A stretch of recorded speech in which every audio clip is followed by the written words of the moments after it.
The amazing Digital Circus pilot episode just dropped last month, and it exploded in popularity, almost instantly spawning a new fan base around it, and getting over 80 million views, becoming Glitch's biggest show on their YouTube channel. Wait, did I read that right? Hold on. 80 million views on a channel with only 4 million subscribers in less than a month? How is that even possible? And there's other animated shows on YouTube like Murder Drones that have 25 million views, and Hell of a Boss and Has Been Hotel with their pilot episodes having 59 million and 91 million views respectively. How do these little indie shows gain such a mass following through YouTube when streaming services like Netflix have to rely on Big Mouth and BoJack Horseman as their main animated moneymakers? Well, that's what I plan on going over in this video, so let's get into it. Let's first talk about Viziepop. Viziepop is a YouTube channel dedicated to animation. Shows like Has Been Hotel and Hell of a Boss are both made by Viziepop. They've been in the scene for quite some time now when it comes to YouTube animation, that is, and their shows have proven their abilities to make high-quality visuals and have higher-quality voice actors. So when a high-quality animated pilot suddenly appears on YouTube and it starts to blow up, it should come with no surprise. But the fact that it got such a high view count is what startles most people. A show that we'll talk about later called Lackadaisy just aired their pilot a few months ago, and it got a respectable 11 million views at the time of writing this. It was an insanely well-written and produced pilot episode, and little did I know that it was based around a comic series that's been going on for decades now. But when they started their fundraiser to help production for a whole season of the show, they only asked for $125,000, and they earned a whole $2 million, which is incredible to see. But with Hell of a Boss and Has Been Hotel both getting insanely high view counts on their pilot episodes, and having a very enthusiastic cast and crew, fundraising wasn't too much of a big deal to them, even though it took some time to get episodes out. It took Glitch Productions $200,000 to $300,000 to make a single episode of Murder Drones. Each episode received high view counts and intrigued the ever-growing audience, and because of their huge success on YouTube, Viziepop has now teamed up with Amazon Prime, yes, that Amazon Prime, to bring Has Been Hotel a full 2 seasons this January. This is such an exciting moment in the animation scene, seeing that something as well put together and loved in the YouTube scene can be brought to a mainstream audience like on Amazon Prime. Animated TV shows or just cartoons on YouTube have been around for a very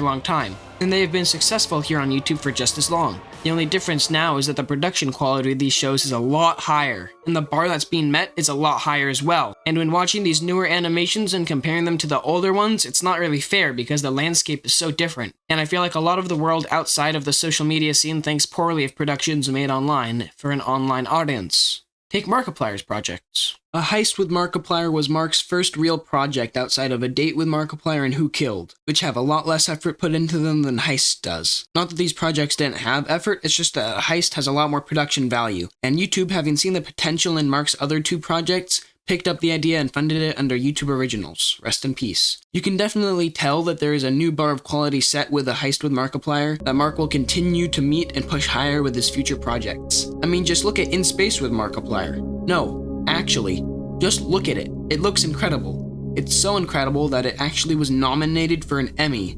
An Emmy!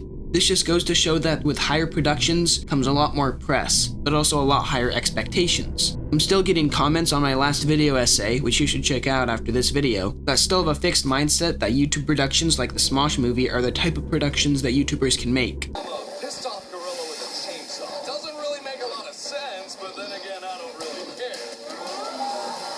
But this just isn't true. If you look at the productions of not only Markiplier's projects, but other YouTubers' projects like Talk to Me, made by the Raka Brothers, a channel here on YouTube. It's an actually good horror movie that not even a bunch of people that saw the film knew it was made by YouTubers. And with Iron Lung coming out soon, who knows where Mark will go next with his future projects now that the bar has been set so high. But back to YouTube animation. Another decently sized YouTuber making animations here on YouTube is Pelo. Pelo has been around for a long time here on YouTube, and over the years, he has made many series of animations.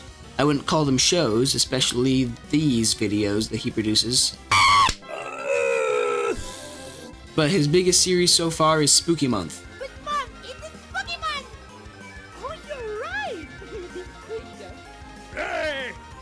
right! Spooky Month is an annual series following 2 kids on Halloween who undergo... You know what? You've already seen Spooky Month. Each episode has so many views. If you were to watch the episodes, you could see that there's a very high bar Pelo has set for himself when it comes to each spooky month. The first one is very good, don't get me wrong, but the latest ones, each getting longer and longer, feel like an actual animated show and are visually impressive to watch. The fluidity of the characters is extremely immersive, and being immersed in the media that you are consuming is really important, like right now. It's really cool to see some random person start posting animations of whatever they want to animate and develop a fan base around their work. Glitch Productions has been making films here on YouTube for almost 4 years. And while having a good-sized channel, 92 million views in under a month is not something to ignore and go on like it's another Tuesday.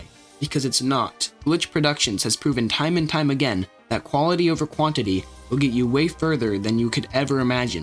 While being such a small business and cranking out such high-costing shows during the same time, might I add, and being run by 2 people, it's anyone's guess where they go from here. But what I want to talk about now is what you probably clicked on this video to hear.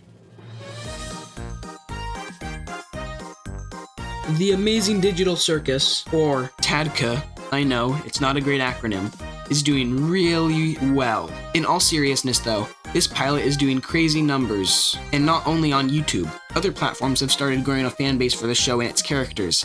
Cosplays and fan edits are all over TikTok, Twitter, and Reddit. No matter your opinion on the show and its quality, it's not debatable the success of the pilot.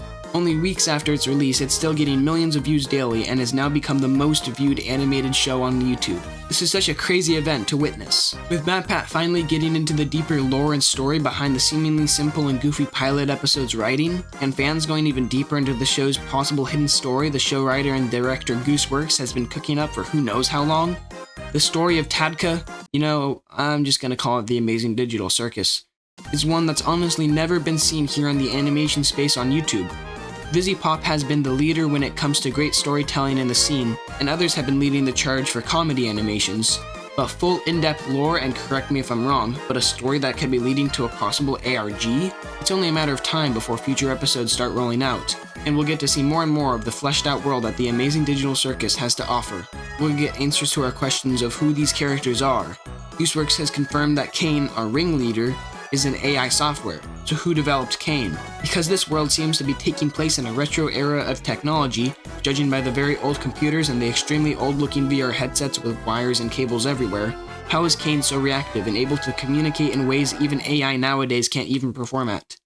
It's such an interesting 25 minutes that almost gives no answers to any questions throughout it. I would like to talk more and more about my thoughts on the pilot and where I think the story will go in future episodes, but that's for MatPat to discuss over on Film Theory. With Has-Been Hotel being picked up by Amazon for 2 seasons just recently, and the Amazing Digital Circus being the only real competitor to Has-Been Hotel, it wouldn't surprise me if we see them being picked up by a streaming service anytime soon. Glitch Productions have been known to speak out against streaming services and the general monopolies of television for as long as they've been around. And I think the views are speaking for themselves, because that's proof. We literally can go to companies and can be like, look, people want to watch this stuff. And hopefully what we want to see is this starting to change the way executives think, animation executives, and they hopefully start realizing that, oh, people want this kind of content, because I would love more than all else, not for Glitch, but the entire animation industry to be filled with new stories and new creative ideas, and not insert baby series here. They've always wanted to prove to these big companies that indie animation has a space in the animated scene, and that people are extremely willing to support their projects. Now I know there will be some people in the comments who are bringing up animation YouTubers such as The Odd Ones Out, Jaden Animations, and many others in the scene. I didn't really plan on talking about animation YouTubers. This video is more about films and TV series done here on YouTube, but it's probably really important that I do bring them up, because unlike other YouTubers, these animators do have large teams working behind the scenes, similarly to the animation studios. And with the large success that these animation YouTubers have on the platform, and even The Odd Ones Out getting his own show on Netflix, the success of YouTube animation for singular people and sometimes smaller groups of people is unprecedented. Alright, that's all I wanted to say about the topic, I just wanted to get it out of the way. There is another company though, a lot of you are probably very familiar with.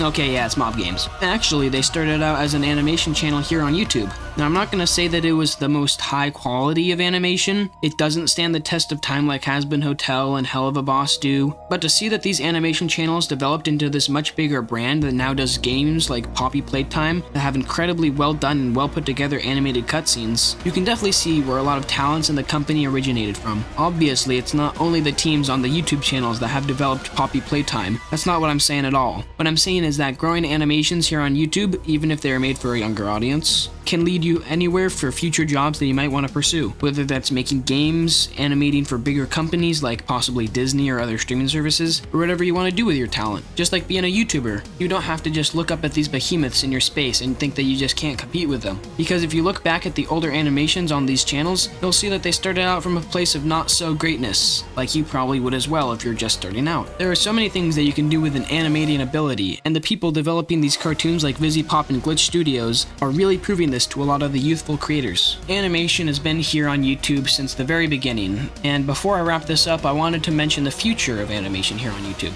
I feel like a lot of the artists here on the internet will see the success that these shows like The Amazing Digital Circus and Has Been Hotel have had and continue to have, and they will be inspired to make their own creations in a space where uploading your content is completely free. It makes complete sense that YouTube would be the spot you would choose to upload said animations. I would expect for there to be a major boom in the next few years of animating teams being picked up by studios to produce their shows on streaming services similar to Has Been Hotel. And these much smaller animation teams will continue to grow their audiences here on YouTube. I can safely predict that Viziepop and Glitch Productions will be leading the charge for animation not only here on YouTube, but in other places across the internet. I don't know too much about the indie animation scene, but there's one thing that I do know, and it's that fans do what fans do best. Support. Support, support, support. Thanks for watching, and I'll see you in the next video. Bye-bye!